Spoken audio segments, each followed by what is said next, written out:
नमस्कार, बहुत बहुत स्वागत है आप सभी का एक बार फिर से जिज्ञासा के इस नए एपिसोड में। हमारी बातचीत चल रही थी भक्ति काव्य की, और भक्ति काव्य में हमने कृष्ण भक्ति को भी देख लिया है, राम भक्ति को भी देख लिया है। ऐसे कवियों का अलग से हमने अध्ययन कर लिया है जिन्होंने राम पर लिखा है, और ऐसे कवियों का भी अध्ययन हम कर चुके हैं जिन्होंने कृष्ण पे लिखा है। अब कुछ कवि ऐसे हैं जिन्होंने इस काल में राम भक्ति और कृष्ण भक्ति दोनों पे लिखा है, या फिर राम भक्ति के साथ इन्होंने रीति पर लिखा है, या कृष्ण भक्ति के साथ इन्होंने रीत पर लिखा है, या किसी अन्य विषय के साथ जिन्होंने लिखा है। यानी कुल मिलाकर के इस वीडियो में हम उन सभी भक्तिकालीन साहित्यकारों के बारे में बातचीत करने वाले हैं जो हमने अपने पिछले अध्ययन में अर्थात राम भक्ति शाखा में और कृष्ण भक्ति शाखा में जिनके बारे में हमने नहीं पढ़ा है, या जिनका लेखन बहुत थोड़ा रहा है, बहुत ज्यादा जिन्होंने नहीं लिखा, उनके बारे में हम इस वीडियो में जानकारी करेंगे। आइए तो हम बिना किसी देरी के जिज्ञासा के इस नए एपिसोड को शुरू करते हैं और जानते हैं ऐसे पहले कवि के बारे में। ठीक, पहले जो कवि हैं जिनके बारे में हम जानेंगे उनका नाम होता है छीहल। ठीक है, पहले कवि हैं उनका नाम होता है छीहल, और छीहल की विशेषता यह है कि छीहल की दो प्रमुख रचनाएं मिलती हैं। पहली रचना इनकी केवल 52 दोहों की है, बिल्कुल छोटी सी रचना है, 52 दोहों की है। वो एक वावनी है और 5 सहेलियों की विरह वेदना है, उसका नाम है पंच सहेली। ठीक, ये दो रचनाएं आपको मिलती है, एक वावनी मिलती है 52 दोहों की, और दूसरी रचना पंच सहेली के नाम से मिलती है जिसमें 5 सहेलियों की विरह वेदना है। इनकी भाषा राजस्थानी थी। छीहल की दो रचनाएं, बहुत ज्यादा नहीं याद रखना, एक बावनी और दूसरी रचना का नाम है पंच सहेली। ठीक है, अब हम दूसरे कवि के बारे में जानते हैं। दूसरे कवि का नाम हमें मिलता है लालच दास। ठीक है, लालच दास ये रायबरेली के रहने वाले थे, पेशे से हलवाई थे, और इन्होंने एक रचना की जिस रचना का नाम है हरिचरित। भागवत के 10वें स्कंद की भाषा अवधि में थोड़ा बहुत इन्होंने लिखा। इसका अनुवाद फ्रांसीसी में गासो दत्तासी द्वारा किया गया। महत्वपूर्ण बात, एक रचना है इनकी लालच दास की, उसका नाम है हरिचरित, बाकी कुछ खास इन्होंने लिखा नहीं। फिर एक और कवि होते हैं जिनका नाम है कृपाराम। ठीक है, अगले कवि का नाम है कृपाराम। हम इस वीडियो में बहुत विस्तार से जाने वाले नहीं हैं। कृपाराम है, इन्होंने एक दोहा ग्रंथ लिखा और उस दोहे ग्रंथ का नाम है हित तरंगिणी, और ये रीति पर आधारित कवि थे। यानी कि आप ये कह सकते हैं कि भक्ति में धीरे धीरे श्रृंगार का समावेश होना शुरू हो गया था। इस दौर के कवियों ने भी रीति में थोड़ा बहुत लिखा है। अब इसके बाद एक बहुत महत्वपूर्ण कवि आ रहे हैं, उनके बारे में हम थोड़ी सी जानकारी जरूर करेंगे, क्योंकि उनकी रचना आपकी जुबान पर होती है। आप जब तब उनकी रचनाओं को पढ़ते रहते हैं, उस पर आधारित जो गीत बाद में लिखे गए उनको गुनगुनाते रहते हैं। एक गीत आपने निश्चित ही गुनगुनाया होगा, उन्हें बताने से पहले मैं उस गीत तक चला जाऊं। एक गीत आपने निश्चित ही गुनगुनाया होगा, लखवीर सिंह लखा द्वारा गाया हुआ गीत, अरे द्वारपालों कन्हैया से कह दो कि दर पे सुदामा गरीब आ गया है। तो ये जो गीत है वो उसी सुदामा चरित्र पर आधारित है जिनकी बात हम आगे करने वाले हैं, और वो नाम होता है नरोत्तम दास का।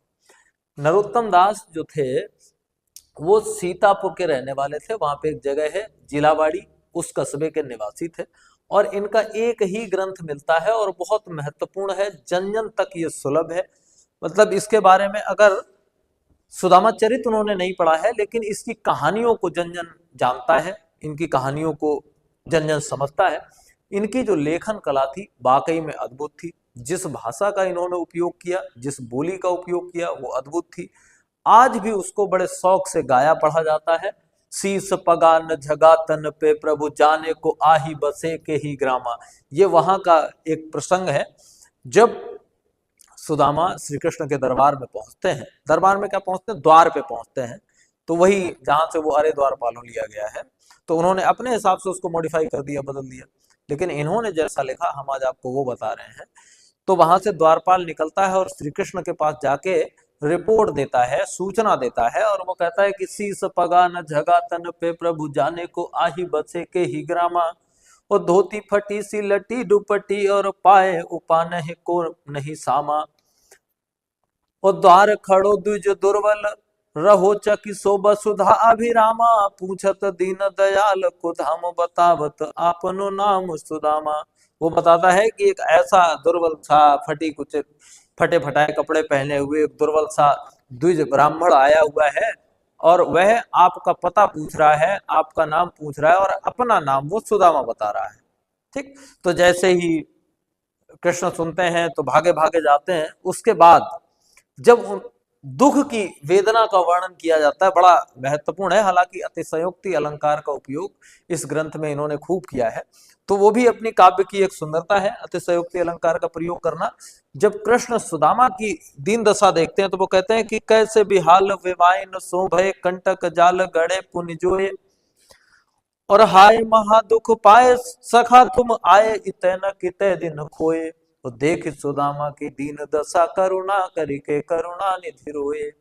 वो पानी परात को हाथ छुओ नहीं नैनन के जल सो पग धोए।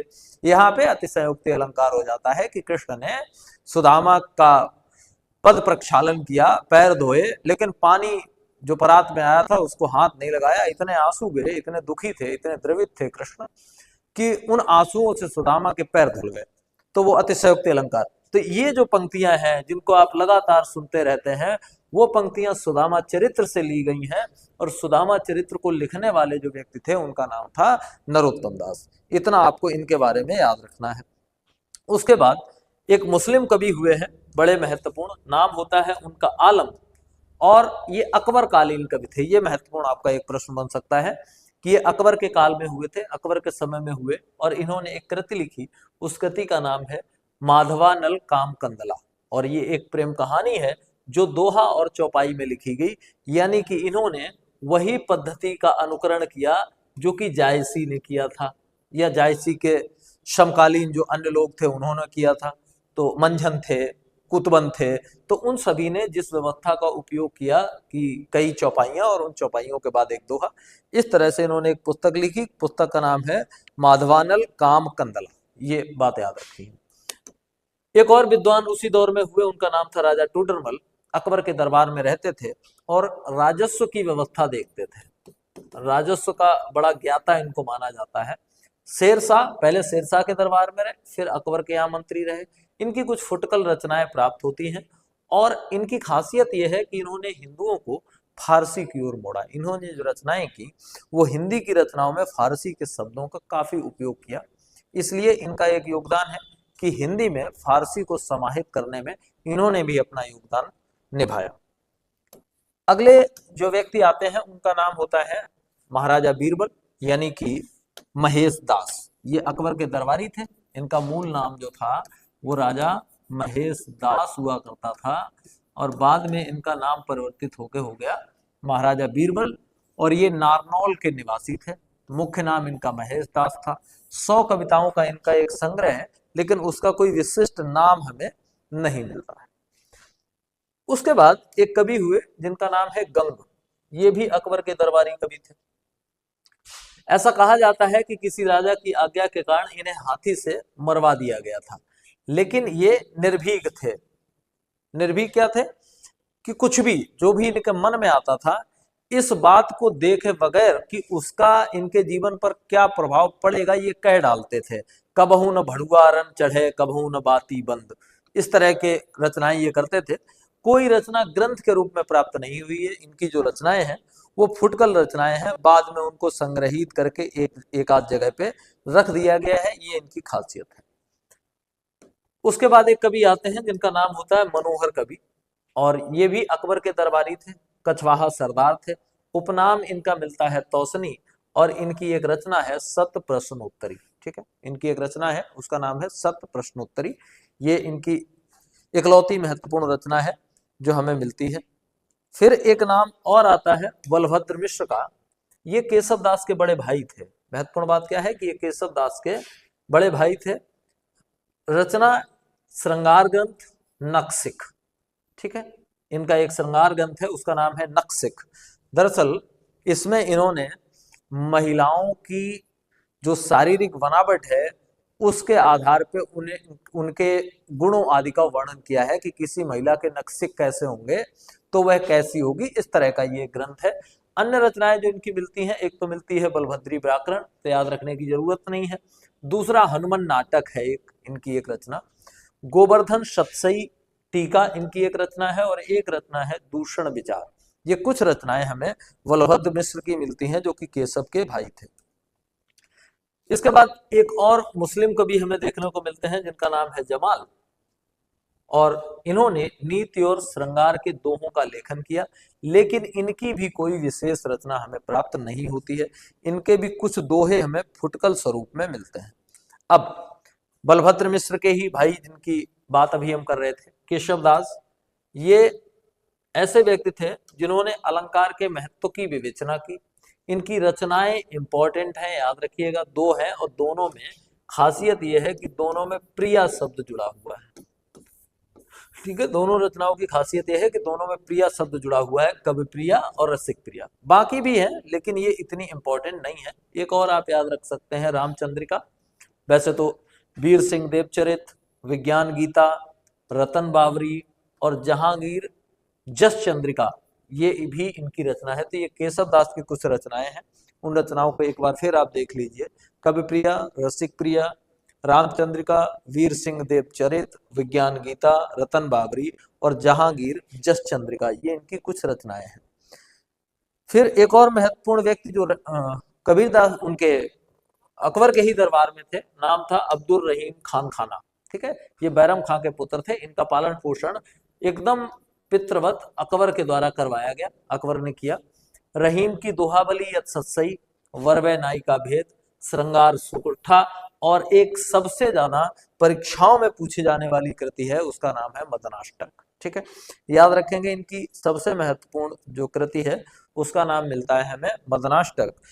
इनके अलावा एक और कवि हुए जिनका नाम था कादिर, और ये पिहानी हरदोई के रहने वाले थे, लेकिन पुस्तक इनकी भी हमें कोई नहीं मिलती। सीधा सीधा कुछ फुटकल रचनाएं हमें इनकी मिलती हैं। इसके अलावा इनके बारे में और ज्यादा कुछ हमें देखने सुनने को नहीं मिलता। एक और कवि हुए, नाम था उनका बनारसी दास, जौनपुर के रहने वाले थे और एक जैनी जौहरी थे। रचनाएं इनकी कई सारी हैं, उनको आप याद कर सकें तो कर लीजिए। बनारसी विलास, नाटक समय सार, नाममाला, अर्धकथानक, बनारसी पद्धति, मोक्षपदी, ध्रुव वंदना, कल्याण मंदिर भाषा, वेद निर्णय पंचसिका और मार्गन विद्या। अर्धकथानक हिंदी साहित्य का प्रथम आत्मकथानक ग्रंथ है। महत्वपूर्ण बात, हिंदी में आत्मकथा लिखे जाने का प्रारंभ बनारसी दास द्वारा किया गया। उन्होंने आधे अधूरे तरीके से, पूरी तरीके से आत्मकथात्मक नहीं है, लेकिन आधे अधूरे तरीके से अर्धकथानक नामक अपनी आत्मकथा इन्होंने लिखी। यहीं से आपको हिंदी में आत्मकथा का लेखन शुरू होता दिखाई देता है। ठीक है, हम आगे बढ़ेंगे और अगले कवि हैं सेना। ये रामानंद के ही शिष्य थे, कबीर के गुरु भाइयों में से एक थे, और ये अपने ऋतु वर्णन के लिए प्रसिद्ध है। ऋतु का जो बेहतरीन वर्णन इन्होंने किया है, एक कन्नौज के कवि थे जिनका नाम था घाल, उन्होंने भी ऋतु का बहुत बेहतरीन वर्णन किया है। इन्होंने भी ऋतु का बहुत बेहतरीन वर्णन किया है। रचनाएं इनकी एक तो मिलती है काया कल्प द्रुम, दूसरी कवित्त रत्नाकर, और तीसरी सेनापति ग्रंथावली। लेकिन आपकी परीक्षा दृष्टिकोण से जो सबसे महत्वपूर्ण नाम है वह है काया कल्प द्रुम, कंपोज्ड बाई सेनापति या सेना। ठीक, उसके बाद एक नाम और आता है, वह है पुहकर कवि का। ये मैनपुरी के निवासी थे। मैनपुरी में एक जगह है प्रतापपुर, वहां के ये निवासी थे। जहांगीर की कैद में रहते हुए इन्होंने एक रचना की, और उस रचना का नाम था रस रतन, और सूरसेन और रंभावती की ये प्रेम कहानी है। रस रतन में प्रेम कथा का वर्णन है जो कि इस पुस्तक में किया गया है। ये कवि थे पुहकर कवि, मैनपुरी के प्रतापपुर के रहने वाले। ठीक, एक और नाम आता है जो हमें देखने को मिलता है, उनका नाम है सुंदर। सुंदर कवि ग्वालियर के रहने वाले थे, शाहजहां के दरबार में कविता सुनाया करते थे। रचना सुंदर यानी सुंदर श्रृंगार, सिंहासन बत्तीसी ये महत्वपूर्ण रचना है, और एक रचना है इनकी बारहमासी। ये रचनाएं आपको सुंदर की मिलती हैं। सुंदर के बाद एक और कवि है लक्षोदय या लाचंद, लाचंद या लक्षोदय। इनकी रचना है पद्मिनी चरित्र, ठीक, प्रबंध काव्य इनकी रचना है। रतन सेन और पद्मिनी की कथा है, और आपको पता है जायसी ने भी इसी विषय पर लिखा था, लेकिन जायसी का जो विषय है वो कैसा है, बहुत विस्तृत है, और इन्होंने केवल प्रेम कथा को लिखा है, जबकि जायसी ने सती होने तक की, जौहर कर लेने तक की कहानी को अपनी कहानी में, अपने कथानक में शामिल किया है। ठीक है, तो कुल मिलाकर के इतना ऐसा भाग था जो कि भक्ति काल के कवियों को पढ़ते समय छूट गया था, जिसे हमने यहां तक आते आते कवर कर लिया था। अब आज आपके लिए एक महत्वपूर्ण सूचना यह है कि हिंदी के विस्तृत अध्ययन की श्रृंखला को हम यहीं पर थोड़ा सा रोक देंगे।